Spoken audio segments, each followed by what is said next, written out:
Good afternoon બાળકો, આ તમારી હિન્દીની ચોપડી છે. હિન્દી कक्षा 8 द्वितीय सत्र એટલે કે ધોરણ 8.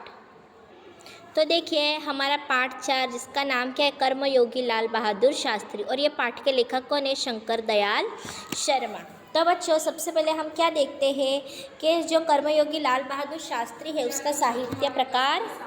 तो बच्चों हमारे पाठ का साहित्य प्रकार क्या है, वो एक रेखा चित्र है. तो सबसे पहले आप लोगों को ये जानना जरूरी है कि रेखा चित्र किसको बोलते हैं. तो इसमें कि रेखा चित्र किसका है, जवाब ये है ना, शास्त्री जी का है. बराबर, शास्त्री. अब रेखा चित्र किसको बोला जाता है कि एक इंसान के पूरा चाल ढाल, उसके व्यक्तित्व के बारे में सजीव चित्रण, मतलब जीता जागता जो चित्रण करते हैं ना बच्चों. मतलब ये पाठ में आपको ये जो है लाल बहादुर शास्त्री के जीवन का पूरा बताया गया है. मतलब उनका पूरा एक रेखा चित्र द्वारा, जैसे कि कोई पिक्चर में हम क्या करते, कलर पूरा चित्र पिक्चर हमने, लेकिन हम उसमें कलर नहीं करते, तो वो हमने रेखा चित्र दोहराया. उसी तरह ये पाठ का भी साहित्य प्रकार है कि इसके अंदर शास्त्री जी के पूरे जीवन का क्या किया गया है, चित्रण, मतलब पूरा जीवन इसमें बताया गया है, उनकी चाल ढाल सब बताई गई है. तो देखिए, भारत के 9वें राष्ट्रपति श्री शंकर दयाल शर्मा का जन्म भोपाल मध्य प्रदेश में हुआ था. कहाँ हुआ था उनका जन्म? भोपाल के मध्य प्रदेश में हुआ था. आपकी आरंभिक शिक्षा, क्या बोला गया है बच्चों के, उन आपकी आरंभिक शिक्षा मध्य प्रदेश में, मतलब शुरुआत की जो उनकी शिक्षा थी, जो पढ़ाई थी, वहाँ कहाँ से हुई? मध्य प्रदेश में हुई. किसका बताया जा रहा है बच्चों? शंकर दयाल शर्मा के बारे में, जो ये पाठ के क्या है, लेखक है, उनके बारे में बताया जा रहा है. आगे की पढ़ाई आपने क्रमशः आगरा, इलाहाबाद तथा लखनऊ के विश्वविद्यालय में की तथा MSLLB की उपाधियाँ प्राप्त की. उपाधियाँ मतलब डिग्रियाँ प्राप्त की. फिर बोला गया है बच्चों के बाद में वह कैम्ब्रिज विश्वविद्यालय से PhD की उपाधि अर्जित की और वहीं पर एक वर्ष प्रवक्ता रहे. प्रवक्ता मतलब जो भाषण देते, जो बोलते, बराबर, जो समझाते, हर एक को पकड़ पकड़ के समझाते ना, उनको क्या बोलते? प्रवक्ता बोलते. और यहाँ आपको विश्वविद्यालय मतलब यूनिवर्सिटी में जाके उन्होंने क्या की थी? पढ़ाई की थी. तत्पश्चात भारत लौटकर आप राजनीति के सक्रिय हुए. क्या बोला गया है कि उसके बाद वो भारत आए, जब बाहर के देश से उपाधि अर्जित करके, मतलब डिग्रियाँ लेकर, अर्जित करके मतलब डिग्रियाँ लेकर जब आए ना, तो वो कहाँ लग गए? राजनीति में सक्रिय हुए, मतलब वो पॉलिटिक्स में लग गए. विधायक और सांसद के रूप में आरंभ हुई आपकी राजनीतिक यात्रा राज्यपाल, उपराष्ट्रपति और राष्ट्रपति के सर्वोच्च पद पर जाकर समाप्त हुई. सर्वोच्च पद मतलब एक पोजीशन होती है ना, पद मतलब पोजीशन, होद्दा, तो वो राज्यपाल भी बने, उपराष्ट्रपति और राष्ट्रपति भी बने. फिर कहा गया कि हिंदी और अंग्रेजी दोनों भाषाओं में आपने अनेक पुस्तकें लिखी, जिनमें से कुछ इस प्रकार है, जैसे कि देशमणि, हमारे पथ प्रदर्शक, प्रतिष्ठित भारतीय तथा हमारे चिंतन की मूल धारा. अब आगे देखिए, कर्मयोगी लाल बहादुर शास्त्री रेखा चित्र में लेखक शास्त्री जी के व्यक्तित्व का विश्लेषण करते हुए यह निष्कर्ष प्रस्तुत करते. निष्कर्ष मतलब बच्चों परिणाम, जिसको रिजल्ट बोला जाता है ना, तो ये परिणाम प्रस्तुत मतलब जाहिर करते हैं कि आपकी कर्मठता के गुण के कारण लाल बहादुर शास्त्री एक अति सामान्य परिवार से उठकर देश के प्रधानमंत्री पद तक पहुँचे. क्या बोला गया कि एक सामान्य, एक नॉर्मल गरीब परिवार में से उठकर उन्होंने कर्मठता मतलब उन्होंने कर्म किए, उन्होंने ऐसे काम किए जो वो आगे भी पहुंच गए. वे कर्म को ही ईश्वर मानते थे.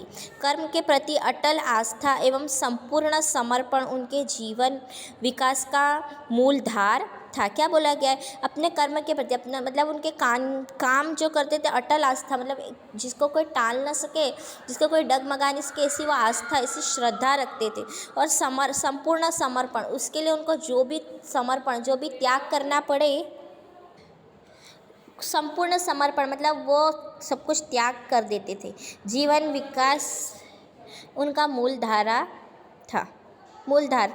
इस इकाई में समाविष्ट मूल्य, समर्पण भावना, कर्तव्य निष्ठा, कर्मठता और सेवा, मतलब हमें बताया गया कि इस पाठ है, इस इकाई में क्या बताए गए हैं समाविष्ट मूल्य।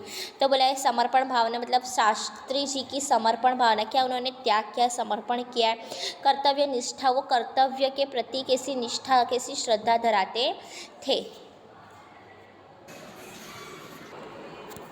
तो देखिए बच्चों क्या बोला है, शास्त्री जी के नाम के साथ कर्मयोगी विशेषण जोड़ना बिल्कुल उपयुक्त है, मतलब बिल्कुल सही है। कैसा कर्मयोगी, कि वो हमेशा क्या करते रहे, कर्म करते रहे, अच्छे अच्छे काम करते रहे, क्योंकि मुझे तो उनका सारा जीवन ही कर्म से भरा हुआ मालूम पड़ता है। कौन लिखते कौन है, शंकर दयाल शर्मा, हमारे पाठ के लेखक, जो क्या बोलते हैं बच्चों कि मुझे तो शास्त्री जी का पूरा जीवन ही कर्म से भरा हुआ मालूम पड़ता है, कि उन्होंने अपना पूरे जीवन में क्या किया, अच्छे अच्छे काम ही किए हैं। शास्त्री जी सामान्य परिवार से ऊपर उठकर देश के प्रधानमंत्री के जिस महत्वपूर्ण पद तक पहुँचे, उसका रहस्य उनके कर्मयोगी होने में ही छिपा हुआ है। क्या बोलते हैं शंकर दयाल शर्मा, कि वो सामान्य मतलब नॉर्मल मिडिल क्लास परिवार से उठकर वो क्या बन गए, देश के प्रधानमंत्री बन गए। तो उसका रहस्य मतलब उसका राज क्या है, ऐसा तो वो किस तरह से बन गए। तो कहा जाता है कि उनका कर्मयोगी ही, मतलब वो क्या है, कर्मयोगी मतलब हमेशा काम करते रहते, वो भी कैसे, प्रजा के लिए अच्छे काम करते हैं। तो यही क्या है उनका रहस्य है। वे उन लोगों में नहीं थे जो भाग्य पर भरोसा करके बैठे रहते हैं और अचानक कभी सफलता मिल जाती है, बल्कि वह उन लोगों में से थे जिनको अपनी हथेली की लकीरों के बजाय अपने चिंतन और कर्म की शक्ति पर अधिक भरोसा होता है। क्या बोला गया है बच्चों, कि वो लोगों में से नहीं थे जो लोग हमेशा अपने हाथों की लकीरों पर भरोसा करते और बैठे रहते हैं, बराबर ना, कुछ काम करते नहीं है, बस अपने भविष्य के मतलब अपने हाथों की लकीरों पे, अपने तकदीर पे भरोसा करके बैठे रहते हैं और अचानक उनको क्या मिलती है, सफलता मिल जाती है। लेकिन वो तो उन लोगों में से थे जिनको अपनी हथेली के लकीरों के बजाय अपने चिंतन और कर्म शक्ति पर अधिक मतलब ज़्यादा, चिंतन मतलब अंदर अंदर जो सोचते ना बच्चे, ये दिख रहा है आपको, चिंतन मतलब अंदर अंदर जो सोचते उसकी, और कर्म मतलब वो जो काम करते थे ना उन पर उसको उसकी शक्ति मतलब उस पर पूरा भरोसा रहता था, और वे क्रमशः अपने जीवन का रास्ता बनाते हुए आगे बढ़ते हैं। क्रमशः मतलब लाइन टू लाइन वो क्या करते हैं, अपने जीवन का रास्ता बनाते हुए आगे बढ़ते हैं। शास्त्री जी के लिए कर्म ही ईश्वर था और इसके प्रति बिना किसी फल की आशा किए संपूर्ण भाव से समर्पित रहते थे। क्या बोला गया कि शास्त्री जी के उनका कर्म ही मतलब वो जो काम करते थे ना वही उसको ही क्या मानते थे, वो ईश्वर, जैसे कि हम ईश्वर की अल्लाह की किस तरह से पूरा मेहनत करते हैं, हम पूरी श्रद्धा करते हैं, उसी तरह से शास्त्री जी क्या करते थे, अपने कर्म के प्रति इस अच्छे से काम करते थे और बिना किसी फल की अपेक्षा के मैं जो कुछ कर रहा हूँ उससे मुझे कुछ फ़ायदा होगा, ऐसा वो बिल्कुल भी सोचते नहीं थे। और बिल्कुल भी आशा मतलब उम्मीद किए बिना संपूर्ण भाव से समर्पित रहते थे, मतलब संपूर्ण भाव से समर्पित उन्होंने अपना पूरा जीवन, अपनी पूरी लाइफ क्या कर दी थी बच्चों, समर्पित कर दी थी, मतलब त्याग दी थी कि बस मुझे ये काम करना है और उसके लिए मुझे जो भी करना पड़े वो मैं कर रहूँगा। यहाँ तक कि जब भी उन्हें फल की प्राप्ति के अवसर मिले तब भी उन्होंने उस और हमेशा उपेक्षित दृष्टि ही रखी। ऐसा बोला गया कि उन्होंने अच्छे काम किए, कोई अच्छा काम करेगा तो उसको ज़रूर फल मिलेगा, उसको उससे फ़ायदा तो होगा, तो उनको जब भी फल प्राप्ति के अवसर मतलब मौके मिले ना तब भी उन्होंने क्या किया, हमेशा उपेक्षित दृष्टि ही रखी, मतलब हमेशा उसको इग्नोर किया, बराबर ना, बेपरवाह रहे, उसके साइड उन्होंने क्या किया, कुछ तो ध्यान नहीं दिया, अपने बोलते हैं ना बिल्कुल भी भाव नहीं दिया। अगर आप क्या कोई दूसरा भी होता वो इतनी मेहनत करता और अगर उसको कुछ मेहनत करके अगर उसको कुछ मिलता तो वो ज़रूर ले लेता, लेकिन शास्त्री जी ऐसा करते नहीं थे, वो हमेशा उपेक्षित दृष्टि मतलब नज़र रखते थे। उनका जीवन दर्शन गीता के निष्काम कर्मयोगी के प्रतिरूप था। प्रतिरूप मतलब बच्चों उदाहरण था, निष्काम मतलब कोई भी फल की अपेक्षा उम्मीद किए बिना कोई काम करने में आता है ना उसको क्या बोला जाता है, निष्काम। ये आपको दिख रहा है, निष्काम बोला जाता है। तो क्या बोला गया कि जीवन दर्शन, उनका जीवन ही ऐसा था, उनका जीवन कैसा था बच्चों कि गीता के निष्काम कर्मयोगी के प्रतिरूप था। इसलिए मैं समझता हूँ कि उन्हें केवल कर्मयोगी के बजाय निष्काम कर्मयोगी कहना कहीं अधिक उपयुक्त होगा। उपयुक्त मतलब कैसा होगा, सही होगा। क्या उपयुक्त होगा, कि अधिक मतलब ज़्यादा, क्या ज़्यादा उपयुक्त होगा, सही होगा, क्या उनको निष्काम कर्मयोगी बोलना। निष्काम मतलब बिना फल की अपेक्षा किए, बिना फल की अपेक्षा करके जो काम करता है उसको निष्काम बोलते हैं। और कर्मयोगी जो हमेशा काम करता रहता है अच्छे अच्छे, उसको कर्मयोगी कहा जाता है।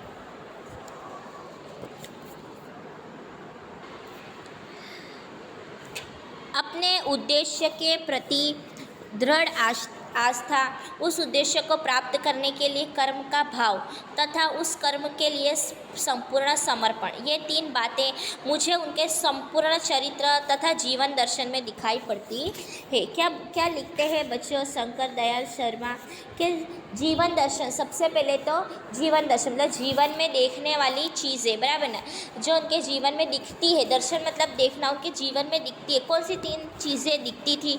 दृढ़ आस्था मतलब दृढ़ मतलब मजबूत आस्था, श्रद्धा रखते थे। उस उद्देश्य, जो आस्था, जो उद्देश्य उन्होंने ठान लिया है उसको प्राप्त पाने के लिए कर्म मतलब वो काम करते थे, जो भी उनको काम करना पड़े वो करते थे। तथा उस कर्म के प्रति संपूर्ण समर्पण, संपूर्ण मतलब पूरा समर्पण, पूरा त्याग कर देते थे वो। भले उसके लिए उनको अपनी कितनी भी कीमती चीज़ छोड़नी पड़े तो वो छोड़ देते थे। तो ये जो 3 बातें हैं ना, कि दृढ़ आस्था, प्राप्त करने का भाव और संपूर्ण समर्पण, वो उनके जीवन दर्शन में, उनका संपूर्ण चरित्र तथा जीवन दर्शन में दिखाई पड़ती है। अपने एक भाषण में इन्होंने इसी तरह के विचार व्यक्त करते हुए कहा था, यहाँ तक कि भले ही आप राजनीतिक क्षेत्र या सामाजिक क्षेत्र या किसी अन्य क्षेत्र में काम करते हैं, यदि आप उसमें सफल होना चाहते हैं, अपने दायित्व मतलब जिम्मेदारी का पूरी तरह से निर्वाह करना चाहते, पूरी मतलब अपने दायित्व को निर्वाह मतलब अपनी जिम्मेदारी को निभाना चाहते हैं, तो आपके कार्य और समर्पण तथा भक्ति और कर्म में समन्वय होना चाहिए। बच्चों समन्वय मतलब साथ होना चाहिए। क्या बोला है शास्त्री जी ने उनके एक भाषण में, कि अगर आप कोई भी क्षेत्र में, राजनीतिक क्षेत्र में हो, सामाजिक या अन्य कोई भी क्षेत्र में, अगर उसमें आपको सक्सेस पानी, सफलता पानी है, तो आपको क्या करना होगा कि अपनी जिम्मेदारी, दायित्व मतलब जिम्मेदारी निर्वाह करनी होगी, मतलब अपनी जिम्मेदारी पूरी करनी होगी। तो आपके कार्य और समर्पण तथा भक्ति और कर्म में समन्वय होना चाहिए। आपके कार्य, आपके समर्पण, आपकी भक्ति मतलब श्रद्धा और काम में क्या होना चाहिए? समन्वय होना चाहिए, मतलब सब चीज़ का नीचे साथ में होनी चाहिए। मैं शास्त्री जी की सफलता का रहस्य उनके इसी महत्वपूर्ण चिंतन में मानता हूँ। चिंतन मैंने आप लोगों को पहले भी बताया कि मन में जो सोचते हैं ना उसको क्या बोलते हैं? चिंतन बोला जाता है। तो मैं शास्त्री जी की सफलता का रहस्य उनके इसी महत्वपूर्ण चिंतन में मानता हूँ। शंकर दयाल शर्मा बोलते हैं कि उनको सफलता इसी प्रकार मिली है कि उन्होंने अपने कार्य, अपने समर्पण, अपनी भक्ति, अपने कर्म को क्या कर लिया है? एक कर लिया, और इसी वजह से उनको क्या मिली? सफलता मिली है कि वो एक सामान्य परिवार में से उठकर क्या बन गए हैं? एक प्रधानमंत्री पद पर चले गए हैं। साथ ही यह भी मानता हूँ कि किसी भी व्यक्ति, समाज और देश के विकास का रहस्य इसी भक्ति और कर्म के सिद्धांत पर निहित है मतलब आधार है, अंदर रहा हुआ है। निहित को क्या बोलते हैं? कि जिस पर आधार है, अंदर रहा हुआ है। किस पर? कि अगर कोई भी व्यक्ति अगर कहीं सक्सेस होता है, कहीं अगर कामयाब होता है या होना चाहता है, तो उसको क्या करना चाहिए? भक्ति कर्म के सिद्धांत रखने चाहिए, उसको कार्य के प्रति समर्पण की भावना भी रखनी चाहिए। अब देखिए बच्चों आगे, शास्त्री जी का संपूर्ण जीवन श्रम मतलब मेहनत, सेवा, सादगी और समर्पण का अनुपम उदाहरण है। अनुपम मतलब जिसकी कोई जोड़ी नहीं मिलती हो, बराबर ना? अनुपम मतलब बेजोड़, जिसकी कोई जोड़ी नहीं मिलती है, ऐसा क्या है? एक उदाहरण है।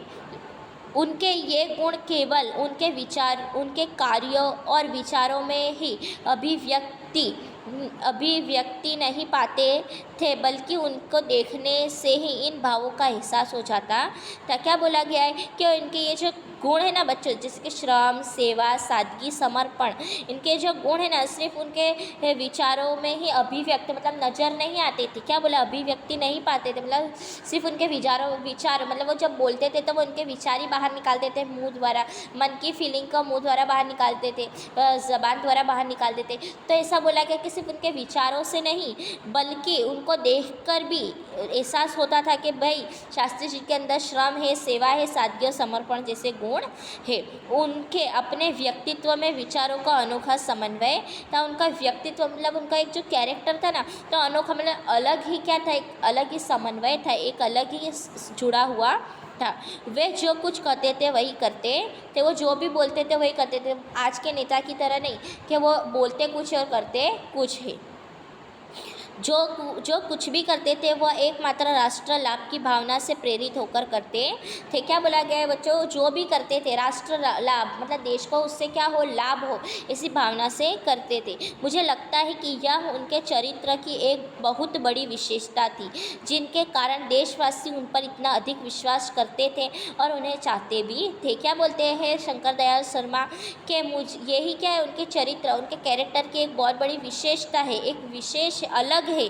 क्या विशेषता है कि जिसके कारण देशवासी उन पर विश्वास करते थे और उन्हें इतना चाहते भी थे। पंडित नेहरू की समृद्ध राजनीतिक विरासत को संभालना और उसे आगे ले जाने का काम कम कठिन नहीं था। कठिन मतलब बच्चों मुश्किल नहीं था। ये जो इनको विरासत मिली है, किस विरासत मतलब पद, किसका पद मिला था उनको, जवाहरलाल नेहरू का पद मिला था। किसको, लाल बहादुर शास्त्री को मिला था। तो ये बोला है कि लाल पंडित नेहरू की ये जो विरासत जो छोड़कर गए थे, प्रधानमंत्री पद छोड़कर गए थे, उसको संभालने का काम कैसा था, बहुत ज़्यादा कठिन था। लेकिन देश ने उस समय यह साफ साफ देखा कि उसे संभालने की ताकत शास्त्री जी में ही है। और शास्त्री जी ने अपने निर्मल मतलब साफ पाक चरित्र और दृढ़ संकल्प, मजबूत संकल्प शक्ति द्वारा देश की इस आकांक्षा को पूरा किया। आकांक्षा मतलब जो देशों ने उम्मीदें लगाई हुई थी ना शास्त्री जी से, उसे पूरा किया। तो बच्चों क्या बोला गया है कि शास्त्री जी के अंदर लोगों ने साफ साफ देख लिया कि देश को संभालने की शक्ति शास्त्री जी में ही है।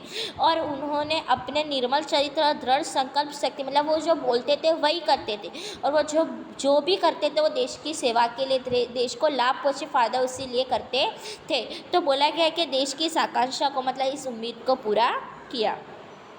शास्त्री जी की एक सबसे बड़ी विशेषता थी कि वे एक सामान्य परिवार में पैदा हुए थे। शास्त्री जी की एक अलग विशेषता थी, बराबर है, विशेष जैसे कि कुछ अलग, कुछ उसको विशेषता बोली जाती है। तो उनकी एक अनोखी क्या बात थी कि वे एक सामान्य परिवार में पैदा हुए थे, मतलब नॉर्मल मिडिल क्लास परिवार में पैदा हुए थे। सामान्य परिवार में ही उनकी परवरिश हुई और जब वे देश के प्रधानमंत्री जैसे महत्वपूर्ण पद पर पहुँचे तब भी वह सामान्य ही बने रहे। क्या बोला गया है कि जब वो पैदा हुए सामान्य परिवार में, उनकी परवरिश, उनका पालन पोषण सामान्य परिवार में ही हुआ, लेकिन जब वो देश के प्रधानमंत्री के पद, महत्वपूर्ण इम्पोर्टेंट पद पर पहुँचे ना, तब भी वो कैसे बने रहे, सामान्य ही बने रहे, मतलब एकदम नॉर्मल गरीबों जैसे ही रहते थे। उनमें बिल्कुल एटीट्यूड नहीं आया, कोई चीज़ का घमंड आया नहीं था। विनम्रता मतलब जिसमें विनय हो, तमीज़ हो, जो हर बात धीरे से करता हो उसको विनम्रता, सादगी, सरलता उनके व्यक्तित्व में एक विशिष्ट प्रकार का आकर्षण पैदा करते थे। मतलब ये सब जो गुण थे उनके, विनम्रता, सादगी, सरलता, तो उनके अंदर ऐसे गुण थे, वो विनय थे, मतलब विनम्रता धराते थे, बिल्कुल ऊंची आवाज़ में नहीं, अच्छे से बात करते, सादे रहते थे, सरल स्वभाव के थे, बिल्कुल भी किसी का बुराई नहीं करते थे। तो उनके व्यक्तित्व में अलग प्रकार का आकर्षण, मतलब एकदम उनको देख के लोग है ना आकर्षित हो जाते थे कि वो उनसे जाकर क्या करे, बात करे।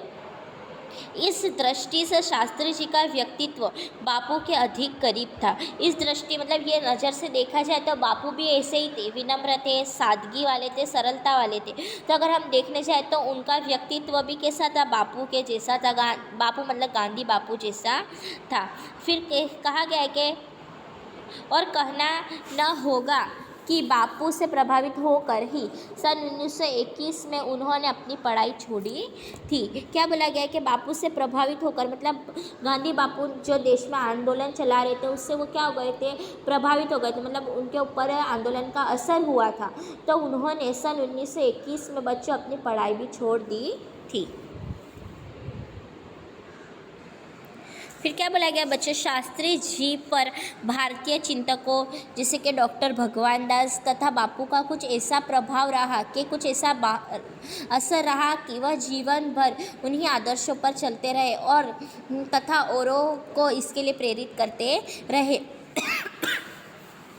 शास्त्री जी के संबंध में मुझे बाइबिल की वह उक्ति बिल्कुल सही जान पड़ती है कि विनम्र ही पृथ्वी के वारिस होंगे। विनम्र मतलब जो सादगी धराता है इंसान, विनय वाला इंसान, जिसको क्या बोलते हैं, विनम्र ही पृथ्वी के वारिस होंगे। ये किसकी उक्ति मतलब किसकी एक लीटी है? बाइबिल एक किताब है, उसकी क्या है, ये एक लीटी है कि विनम्र ही पृथ्वी के क्या होंगे, वारिस होंगे। जिस तरह से गांधी बापू है पृथ्वी के वारिस, जवाहरलाल नेहरू, लाल बहादुर शास्त्री, उसी तरह। और फिर क्या बोला गया बच्चों कि उनके ऊपर किसका असर था? भगवान दास का और बापू का असर था, और वे उनके ही आदर्शों पे चलते रहे। मतलब हिंसा नहीं करना, कि सबके साथ अच्छे से बात करना, अच्छे से रहना, देश की सेवा करना, देश को लाभ पहुंचाना।